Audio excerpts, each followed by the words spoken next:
Mediumship, its foundation, development, dangers, and advantages. The foundation of mediumship lies deeper than mere psychological sensitiveness or adaptation. It is not altogether a question of the external psychological life of man, but it relates to certain essential principles in the nature of man. If you clearly understand that through the agency of mediumship you are able to come to a rapport not only with the spiritual world but with the intelligences who people that world, there will of course then be presented to you the suggestion of subtle and subjective qualities and relationships in the nature of man which relate to him to the world that lies beyond. The existence of mediumship is not only the proof or the means whereby the proof of the existence of spirits and their return is presented to humanity, but it argues the existence of a realm of subjective possibilities in man's nature, the investigation of which causes you to realize the fact that you are actually now expressing subjective spiritual powers, that in a sentence, the operations of mediumship are the induction of the existence of superior powers latent in humanity while it's living in this world. The foundation of mediumship, therefore, really rests upon the existence of the immortal spirit itself, and in its development are the manifestations of spiritual powers and facilities resident in your natures now, which through exceptional circumstances are made manifest and visible to your sight and understanding. Man is a spirit. Therefore, mediumship opens a very wide series of considerations. The existence of subjective powers within yourself, the existence of a subjective source within yourself from whereas those powers are derived, or in which they inhere, the existence of a still more subjective universe to which that subjective or inner source is necessarily related, and as that source is the superior center within yourselves. That universe to which it is related must necessarily be a superior universe in itself, and as you have a relationship to it by the very fact of its existence, mediumship may be said to be rooted in the very constitution of the universe itself, is part and parcel of the orderly possibilities of existence, has nothing miraculous, nothing special about it, but it is a legitimate and sequential unfoldment of the innate possibilities of the universe and man. This is a very highest presentation for the foundation of mediumship. Let us forsake it for a few moments and direct our attention to its foundations in external life. Our necessities, we must look to the psychological system of man for the matters we are in search of, or we must look also to the mental departments for the means by which symptomatic brain waves are set in motion, and their results transmitted in the various forms of intellectual or subjective mediumship. We must look for the still more reading-side explorations of mediumship in the superior facilities of the mind which are related to the spiritual nature itself, and in those departments of inspiration, of clear seeing, spiritual perception, and discerning are those clairvoyant facilities whereby you are brought into telepathic communication with and catch the vibrating thoughts and emanations of the immortal world. We must look into these higher branches for some of the foundations of the working of mediumship upon the subjective plane. But we must remember that mediumship is not confined to those phenomena which take place within and are actually expressed by the personality of the medium. We must remember that there is a sphere of operation in the mediumistic development and phenomena that is beyond, so to speak, the individuality and personality of the medium to a very large extent. There are, in a word, the external physical phenomenon, and we must look for the foundation of those phenomena as well as for those of a more reconsent nature. Subject and objective phases. For the sake of convenience, we may divide mediumship into two classes. On one hand, the subjective mental phenomenon, on the other hand, the objective or physical mediumship. Mediumship is, of course, involved in both cases, but it is secretly correct to speak of it as mediumship generally in both relations. For one of the external plane, we have the simple fact that owing to its existence of a creation's subtle force or emanation which surrounds the subject, Certain physical, audible signs and tokens and sounds can be produced. Certain tangible phenomenon can be performed, these being the objective form of results.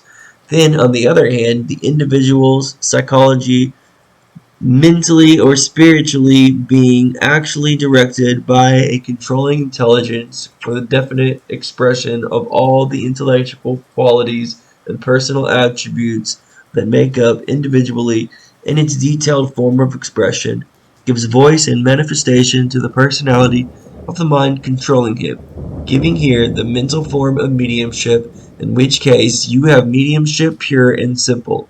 The individual becomes the vehicle or the medium for the actual transmission of the intelligence and will and understanding of a personality beyond himself. In the former case, it is the material emitted from the individual that forms the means of connection between the material and spiritual states, and upon which the spiritual operators are dependent for the performance of the various matters they may have before them. Of course, it is mediumship in this case, because the individual is the medium from which he has derived this fluid necessary for the production of the phenomenon. We think you will agree with us that a more definite and correct interpretation of the word mediumship would be to associate it with a phase where the individual becomes the agency for the actual transmission of another's intelligence and understanding through his ordinary personality. Mediumship is a natural facility. The foundation of the external form of mediumship must be sought in the realm of nature, just the same as the foundation of the internal or subjective form of mediumship is to be found within the personality and spiritual possibilities of the individual. We have no sort of sympathy with that doctrine that makes mediumship a gift from God to man, in the sense of its being considered a special gift from God to man. God never gives special gifts to anyone. He has no favorites. Why should he have? There is no necessity for him to give one a rose and another a thorn. He is universal, all-loving, and all-just. By the universal principles of his being, he regulates and orders existence in every department of the divine equality and latency. Every individual possesses precisely the same qualities. True, it appears that the exercise or development of mediumship today is special and particular, but it is a special and particular manifestation of a universal possibility which will ultimately be realized by all mankind. We want it distinctly understood that all the stories that you have read of mediumship being a special gift from God, and of the angels coming down and giving you this gift, or giving you other gift, or that you must be the seventh son of a seventh son, the seventh daughter of a seventh daughter, and all such kind of nonsense are wrong and absolutely absurd. There is no sort of truth in it at all. No mortal or spirit can put into a human being what is not there now. What can be done is this: the secret spring may be touched, so that which has not been into known existence may be developed and brought to exercise. But this is a very different thing from giving you a gift or putting something into your nature that did not previously exist therein. The whole universe is one. Here we have two distinct grounds for the foundation of mediumship: the spiritual nature and the relationship of man on the one side, subjectively, the possibilities of the universe upon the other side, objectively. How can you realize this last proposition? You can only realize it by a course of speculation which, after all, is not so very speculative, since it is strictly harmony with asserted fact. The man of science will tell you there is an intimate relationship, chemically and atomically, between every department of the universe, that the flash of gun will produce an indefinitely extended and continuing effect through the realms of existence, even as the dropping of a pebble into the quiet bosom of a lake will cause a ripple that will finally extend from shore to shore. You cannot do one single thing in this room that shall affect the atmosphere without creating the condition that will react upon every human being here assembled. And the vibrations of the atmosphere from the voice of the instrument we are now using not only produces the effect upon your consciousness, but produces effects upon your nervous system through contact with the brain, and through the brain upon the entire physical organization, thus proving that there is a material correlative for every sound you receive. the results of which are distributed through the entire physical system of each and every one. There are facts, and very important facts, that are passed by without serious notice being given to them, and sometimes are ignored through actual ignorance. You will here see the truth of what we are going to place before you. For if every atom of matter is capable of affecting its neighbor, there will be an increasing effect expanding through all the departments possible to affect it under the particular circumstances. Therefore, throughout the entirety of being, there is a synthetic relationship between points of force, or atoms, as they are commonly spoken of, which once set in motion here or there, a series of effects governed by their laws and relationships will be produced, whether it be from the waving of a hand, the flashing of a gun, the shouting of a voice, the falling of a body, or any other phenomenon that may occur. This point is clear. Then, and instead of the physical universe being a series of conditions jumbled together without any inherent and subtle relationship uniting them, the very converse of the proposition stands true, that every condition of existence bears an intimate relationship to all other conditions, and the keynote, so to speak, between them, and their mutual vibrations, repulsions, and attractions that run throughout the various modes of existence. The two worlds are interrelated, and the psychic facility is the link of union. Here, then, is the external from mediumship. We must encounter this law, or else the argument falls to the ground. If any ally this special mediumship is being advanced beyond the laws of nature, then we frankly tell you we know nothing such of mediumship. We know nothing of any possibilities that are beyond the possibilities latent within the universe wherein they occur. The phenomenon of external mediumship presents to you certain tangible facts. How are they produced if the two worlds, as they are called, the natural and spiritual, are distinct conditions with no continuous degrees between them? There must be a point of contact, some neutral point in the scale relating the spiritual to the material, and in the neutral point where the material and spiritual blend will be found the condition that enables beings of that order world to hold communication with this world. So on the neutral line must be sought a point where this can be accomplished. The organic structure of man is immediately associated with the nervous forces, and the spiritual beings can use this refined force, which being related through the human organism to the chemical forces of the universe, will form a point of contact for the spirits with man's physical conditions. The point of contact being the superior psychological forces, and so gradually descending to the muscular forces, wherein the spiritual world finds the means of producing the external phenomena, the nature and character of which you are more or less familiar with. The foundation of mediumship, then, is in being, and the principles of existence in harmony with the innate possibilities of human nature, is a natural facility and possibility of the individual, and a universal law in harmony with the principles of God. Here then, superstition and all kinds of ignorance concerning mediumship vanish, for we find it rooted in nature and man and in God, and with such a terrene foundation there is no need of seeking another, for no better foundation need to be sought. Development and seriousness. How shall mediumship be developed? Here again is a fruitful theme, for a superstitious crop of errors is presented to the inquirer in this connection, which did not do justice if we dealt with this topic in pleasant, soothing words. You must remember that you are mortal beings as well as spiritual beings. You must remember you are related to a world of sense, matter, and time, as well as to their immortal counterparts. And bearing this in mind, you shall deduce from it the lesson: there are duties to this world now, as well as duties to the world towards which you are going. The condition to which you are belong, for the time being, has the primary claim upon you. The condition of existence towards which you are going has, therefore, a secondary claim upon you. Give then to this world, while you are in it, the due regard and proper consideration its primary claims upon you demand. In so doing, you will find ample leisure, if you will, to consider those secondary relationships in regard to the worlds to which you are very tending. We want you to understand that the development of mediumship is a matter of very serious consideration. We have been consulted over and over again in very many places as to the property of developing mediumship, and we have had to tell many that, as the indications of possible development of their mediumship were exceedingly small, they had better devote all their spare time to washing dishes and cleaning windows, for then they would be doing something serviceable with the powers they possess. You can waste your time.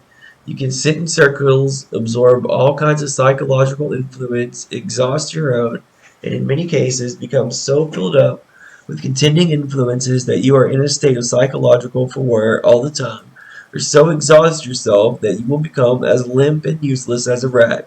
This is not the way to use opportunities you have. You should avoid the injunctions, promiscuous and insane methods of development of many who are extremely anxious to develop you as mediums, and who often bring discredit upon the subject of mediumship, and no one the slightest practical good, not even themselves. Do not neglect life's duties. It may be thought we are speaking against our own case. It may occur to you that the greater number of mediums, the greater the army that is dispensing truth throughout the world.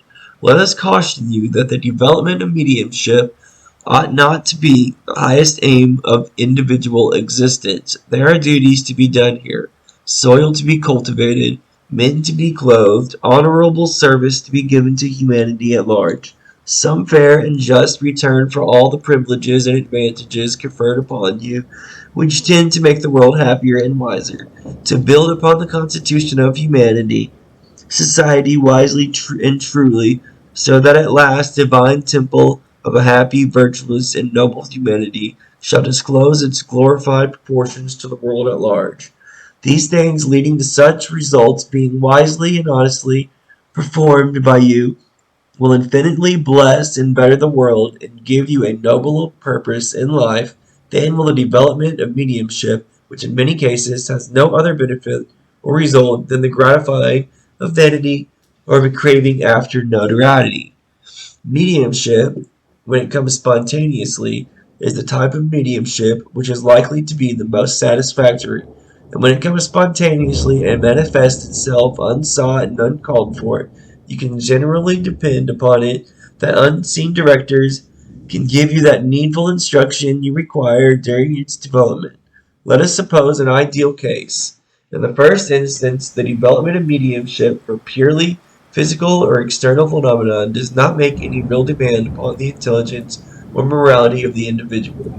Here is a point that a great deal of sophistry has been accessed upon.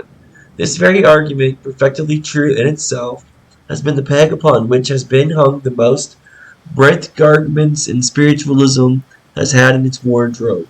Let it be clearly stated that though the external physical phenomenon of mediumship make no real demand upon the morality or intelligence of the individual, yet the demand is just as true in that case of that individual as in every other. When any condition of life or service is construed with an absolution of morality, responsibility, or intellectual development, then that service is an injury to the world and a curse to the individual. The moral responsibility of mediums. We place it clearly and plainly before you that personal moral responsibility must enter into the development of all forms of mediumship. What then shall we say in regard to the physical health of the individual?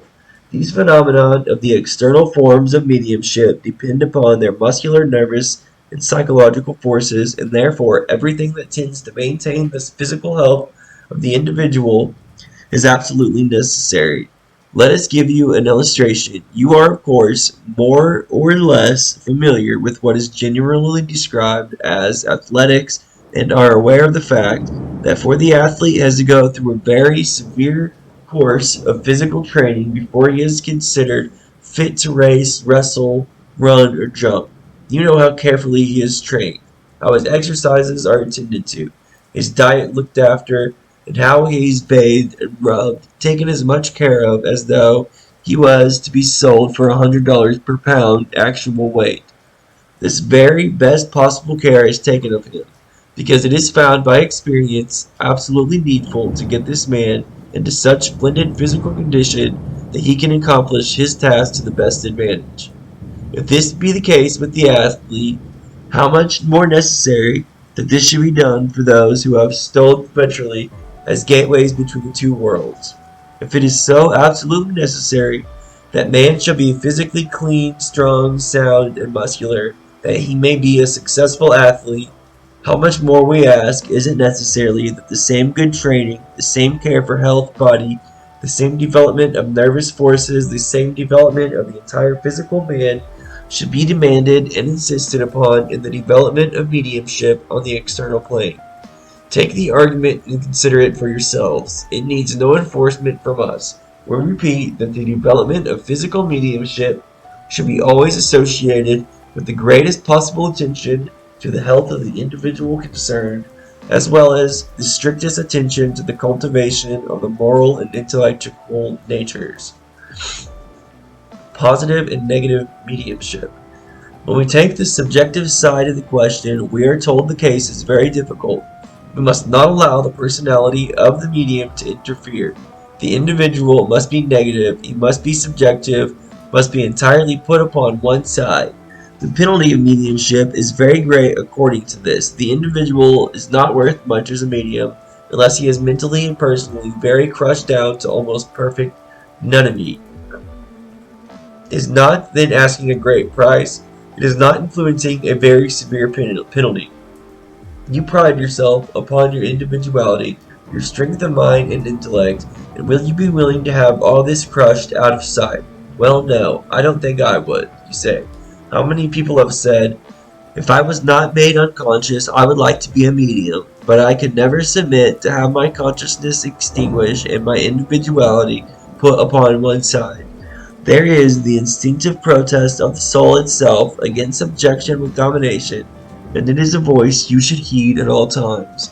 But when mediums are positive, they cannot be controlled. They are opposing the spiritual world. How is that? Well, they are too positive. Can you not draw the line between excitement of mind and strength of mind? There is a very important distinction between the two conditions. You may be mentally all points and needles like the wheels of a hedgehog, which would aptly represent your mental excitement. But such excitement has nothing to do with your symphony of mind, nor the strength of your mind. It is possible for intelligent spirits to control weak minds. Surely it should be equally possible for intelligent spirits to come into your symphony with strong minds. Therefore, we draw the line here. There is one, on the hand, a mesmeric sensitiveness called mediumship, where susceptibility, sympathy, and negativeness are absolutely necessary. But on the other hand, there is that other kind of mediumship, where strength of mind, cultivation of mind, aspiration of mind are equally necessary.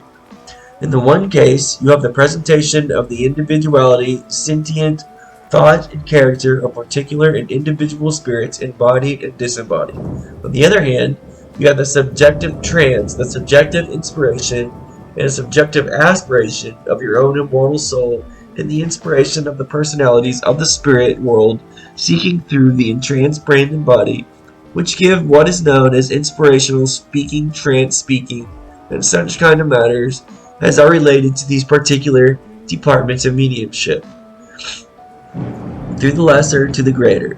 Now, though it is apparently true that under what we have considered the mesmeric development of the subjective, there should be negativeness of mind, we want you to understand what is meant by being negatively minded. We do not mean that mind should be so weakened that the personality becomes destroyed. Between the sympathetic attitude and the nothingness attitude of mind, if we may so describe it, there is an important distinction. For the best of mediums for the spirit world are those who are mentally sympathetic and not those who allow themselves to become mental nutties. The spirit world can do as it likes, so to speak. With one of these nutties can twist up his brains and do extraordinary things with him, but at what cost? The cost of intellectual strength and mental life of the individual so performed upon. For our own part, we look upon such mediumship, in the great majority of cases, as destructive of all self-control and individuality in the persons concerned. The development of mediumship then should be the development of the body, mind, and of the soul of the individual, with due and proper attention to every law of health. to every law of mental culture and every law of the spiritual unfoundment. And a medium so developed is strengthened in every department of his being and benefited instead of injured by his mediumship. Wise discrimination is necessary. What are the dangers? The dangers are greater, perhaps, than you may think. It is very pleasant indeed to be the servant of the angels, to have wise and mighty souls come from their high estate to inspire, control, and direct you. Very sweet, very beautiful indeed is all this. But if you are not careful, rigidly discriminate, and exclusive, you may run the danger of encountering wolves in sheep's clothing. For it is unwise to assume that every spirit in the spirit world is as good as yourself. Oh, but what cause to become suspicious? And if we become suspicious, we shall become harsh, uncharitable, and unjust. Indeed, do you let everyone in your house who may choose to knock at your door? Do you set every person who comes into your house down to your table? Do you go into the street and shake hands in friendliness with every passerby? Oh, certainly not. We have to recognize the necessity of exercising reverse and discrimination in these matters. Then, if you recognize the necessity of a reasonable discretion in your associations with the spirits while they have bodies, why not apply the same discrimination to them when they are out of their bodies? It is not the bodies that you are careful about. It is the people who live in the bodies. The same people live after they have gone out of their physical bodies, for the immortal soul is in the same condition immediately after it passes out into the spiritual world as it was in this man's world.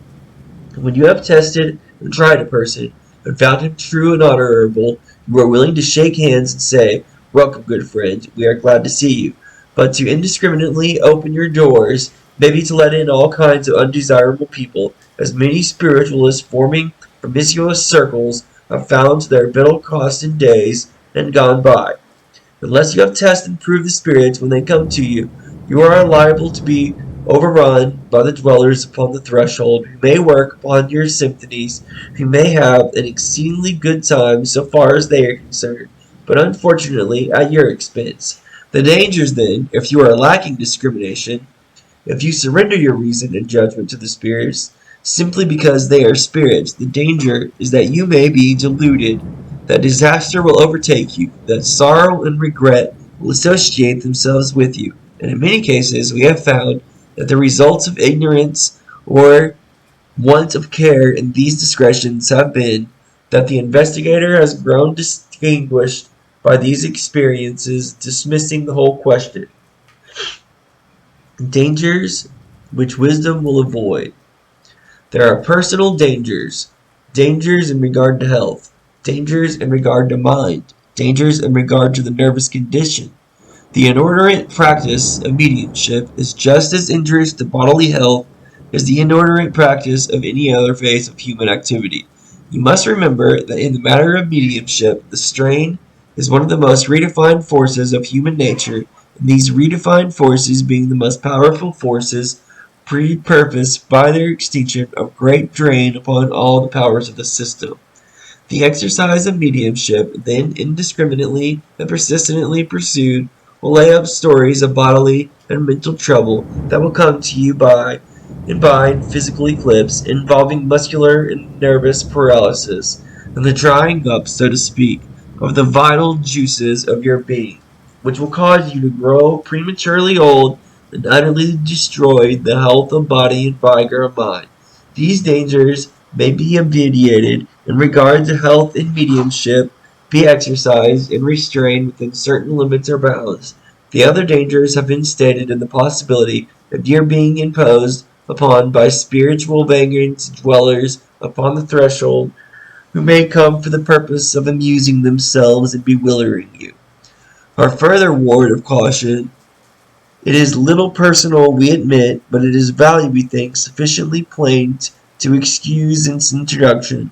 Under all circumstances, receive with the utmost revere and caution long-winded communications from notable characters who claim to be Napoleon Bonaparte's, Lord Bacon's, Socrates, or other great personages. For in the majority of cases, you can value that communication precisely, the variance of the name attached to it. Humanity is so fond of receiving a great name seal upon some particular communication, that these dwellers upon the threshold, knowing how anxious you are to communicate with Raphael or Buddha or Jesus, will try to personate them just to see what you have to say. But when you have to listen to them and use your judgment, you will in such cases certainly think these great ones have run to seed in the spirit world because of the rubbish they strive to force upon you. We would again earnestly impress it upon your mind that the value of communication, in 9 cases out of 10, is exactly the converse of the importance of the name attached. What are the blessings of the mediumship? The advantages of mediumship, when rightly and orderly developed, are great indeed. When the laws of mediumship are more thoroughly understood and obeyed, it will surely result in the evolution of the highest possible harmony of forces within the physical environment itself. In other words, it will be found that the highest conditions of mediumship are perfectly compatible with the highest conditions of physical health. It will be discovered that the inspirations from the spirit world are in harmony with the highest unfoldment of the intellectual powers of nature and man. And your strength and character of mind, instead of repelling the operations and inspirations of the spirit world, will really attract them and draw them to you. And when you make the best use of them, when their fertilizing influences falls upon you and enters the calm and researches your mind, the spirit develops and aspires to reach still higher and purer things. It shall invest in you with such personal greatness and goodness that you shall stand up among your fellow clothed with power from on high. And the wise and good, seeing you have delightfully used and cultivated your noblest powers here, that you might grow in mind and soul, will feel that they can help you by their counsel and guidance from time to time. It is indeed a blessing to know that your dead are living, a sweet and glorious consolation to have them come back to you, counsel with you, advise you, and help them in your onward pathway as you journey through the mortal sphere. It is well to have their assurance and this guidance, and if you make wise use of this knowledge, comport yourself in harmony with their desires, you may walk and live the daily consciousness of angel ministry. These advantages of mediumship extend into the realms of nature and give you a suggestion of the possibilities upon the psychological plane, the almost infinite possibilities, we might call them, of the immortal nature of man while in the garments of flesh, and how the relationships between the natural and spiritual worlds bring the whole universe into harmony with yourself, and yourself in harmony therewith. A well-balanced spiritual life results. The advantages of mediumship shall hereafter be health of body, development of mind, unfoulment of soul, sweet communication with the angels of the life beyond, a realization of your spiritual possibilities while embodied here on earth, an understanding in part of the wondrous phenomenon in the external universe around you. The advantages of mediumship, in a word, will result in the realization of the fact that the universe and man are in perfect harmony, unity, and relationship. Here then, on broad and general principles, in harmony with law, without special and particular argument which is unnecessary to case, we have presented these 2 discourses, the subject of mediumship, and what we consider to be its laws and principles, its higher import, its deeper relationships, and we give it to you in the strongest terms and in the most earnest manners we can present it, that the development of mediumship should be accepted as a sacred trust, for it is an unfoldment that lifts you up in the highest and noblest powers of your being, brings you into relationship with the solemn possibilities of life, links you to the immortal worlds beyond, and is your rightly used and relevant purpose and labor for its highest and best advantage. It will assure you not only the comfort arising from the persistence and guidance of wise and loving angels, but by it you will gain a knowledge of the laws and principles by which they come to you. By it you will inform yourselves of your spiritual possibilities here and now. By better than all, it will enable you to crown your days with health of body, soundness of mind, and a purity of soul, without which the grandest mortal achievements fall into sorrow and darkness. But when accompanied with these three divinely glorious possessions, life becomes a long summer journey of use and beauty to your fellows and yourself.